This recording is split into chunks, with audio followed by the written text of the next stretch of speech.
Greetings!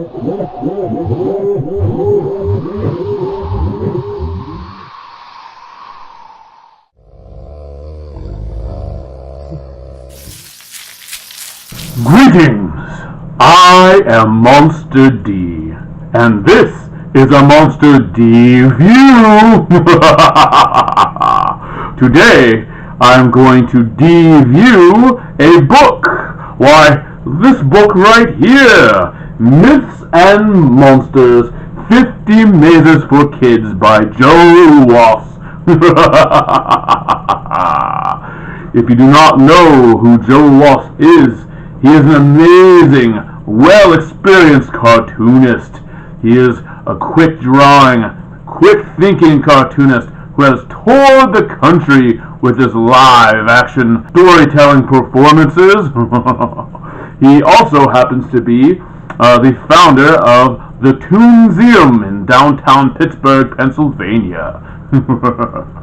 And he has created this amazing book right here to entertain families and children alike.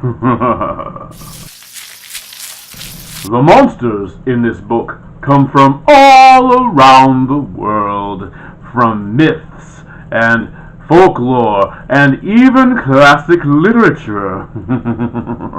There is a wide variety of monsters within this book, some of them very famous, very well known, and some of them quite obscure. I am still a little fuzzy about the warm fuzzies. Little information is given about each monster aside from its name and its place of origin, but I suppose if this is to be a family activity book, this is where we could come together and, I don't know, use that internet thing that most of us have to do research, to work together as a family to find this thing out by doing your own monster hunt, as Joe himself had to do when collecting the monsters for this book. Now let's talk about the mazes of this book. The mazes here come in different levels of difficulty, all on a kind of scale system from 1 to 5. Now, Joe has prided himself in creating a kind of fail-safe system against cheaters. That would be those who like to start at the finish and work their way back.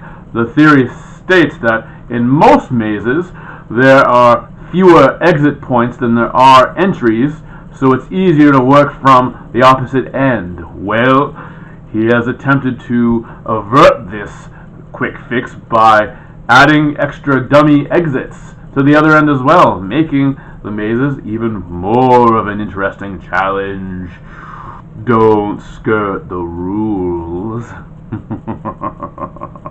One minor detraction I have about this book is it's too beautiful and too cool to mark up by doing these mazes.